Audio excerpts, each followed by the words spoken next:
Good morning. It is Wednesday. In fact, today is Wellness Wednesday because later on today at 7 o'clock, we're going live again for an hour, a full hour.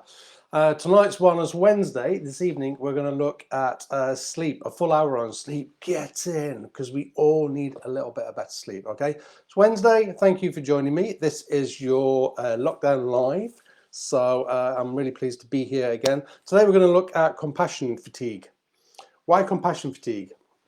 Because there's a lot of it around at the minute. You know, compassion fatigue is quite often seen in the kind of like the caring industry.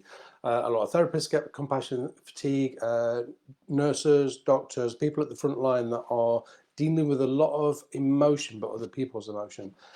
But at the moment, I'm kind of seeing compassion fatigue everywhere and around, and particularly the word fatigue. People are exhausted right now. They're exhausted because of what's happening, because of what's happening in the world, because it's raining today. That's not helping as much. So yeah, compassion fatigue. How do we know we've got compassion fatigue? There's lots of different symptoms.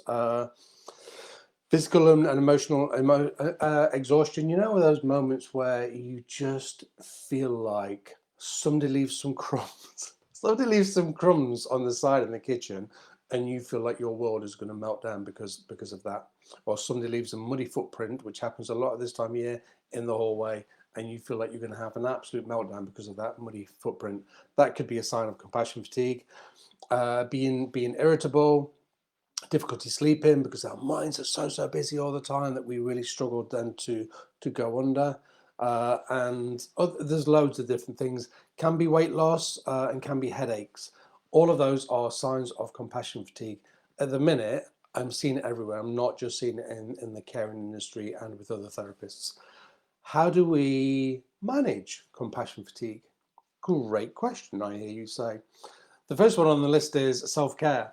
Self-care is really, really important. It's always really important. Self-compassion is always really important. What do I mean by self-care? I mean things like looking after yourself, feeding yourself good food, not feeding yourself too much alcohol, not feeding yourself too many stimulants. I know that I say that a lot. All of those are like little, I described it yesterday as little love letters for the body. When you eat good food, when you drink plenty of water, when you don't drink so much, when you go for a walk, even if it's raining like it is today, and it's going to rain for most of the day, all of those are like little love letters for the body. So my question to you is, what love letters do you give to your body?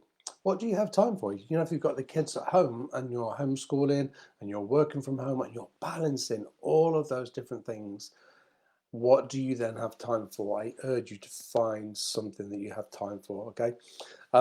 Engage in outside hobbies. Why do we engage in outside hobbies? Because it takes our mind away, again, from where the compassion fatigue is coming from. So it kind of allows us to remove.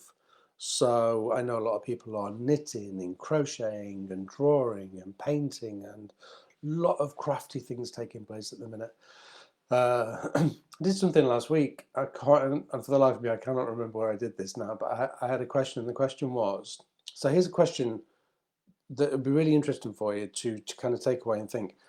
I think about, what did you used to do as a child that you don't do anymore, or what did you used to do as a child that you stopped doing because you became an adult with a mortgage and a rent to pay and all of the rest of it. Because usually the things that we did as children we have lost because we became adult, and therefore there could be a little bit of passion there that you could then reignite, so you could pick it up again. Good morning to everybody that is saying good morning. It is lovely to have you on this feed. So engage in outside hobbies and journal. Why do we journal? We journal because journaling allows us to attach even deeper to our emotions and recognize the emotions that we're feeling. Because again, at the moment, quite often, what can happen is we go through all of this kind of myriad of emotions all day long. You know, about 500 emotions we experience on average every day, and we go through all that, but we have no real kind of capture of it. So when we journal, we spend like 10-15 minutes and we look down and we look at a piece of paper, and then we begin to reflect and journal on our day. And it can really, God, it's so powerful, journaling is. In terms of capturing how we are, where are we at, how do we feel, and again, I keep saying this, particularly right now, Okay, journaling right now is really, really important. Welcome to all the listeners that are coming through from home radio. Home radio can be accessed on DAB digital radio, or you can ask your Alexa. The lovely Matt is broadcasting right now as I'm broadcasting. Wellness Wednesday is happening tonight. It's all about sleep tonight, 7 o'clock till 8 o'clock. Go through Therapy's Facebook page, and you know that I'm working with the happiness calendar. I love today's. I love every day's, don't I? Don't I just? Today's is go to bed in good time. Give yourself time to recharge. So maybe after you've watched the Wellness Wednesday, you could go to bed and recharge and relax and engage in a really, really good night's sleep. So that's the Action for Happiness calendar's task for today.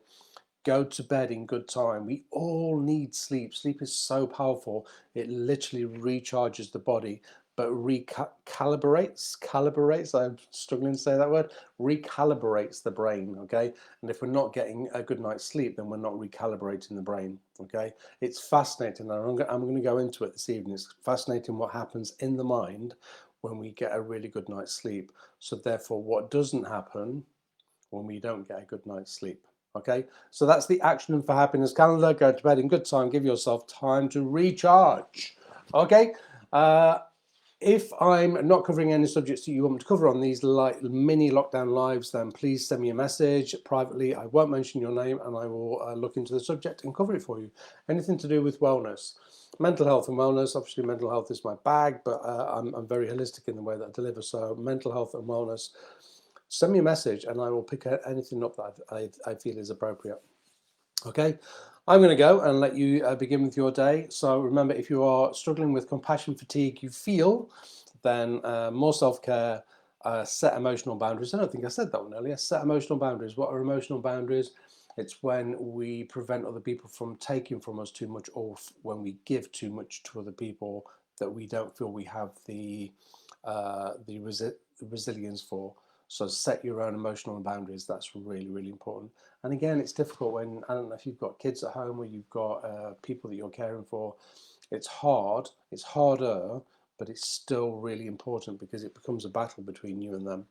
Okay, who's going to go under first? Do we care for them, or do I go under? And I get that that is a really, really acute battle right there, but you are worthy. You are worthy. The other thing I wanted to say just before I close is we can do this. Honestly, we can. I know there's a lot of fatigue around at the minute and people are exhausted and fed up and feel like they can't do this anymore, but you can. Honestly, you can, and we can do this together as a community. Okay, I'll see you later if you're going to join me at 7 o'clock tonight. If not, I will be back tomorrow morning at 8:15 with another subject, hopefully a subject of your choice, because somebody will have messaged me and I will have picked that up. Okay, have a wonderful day. I'm sorry it's raining. But please still try and get out there and have a walk. Okay, take care, peace and love to everybody. Bye.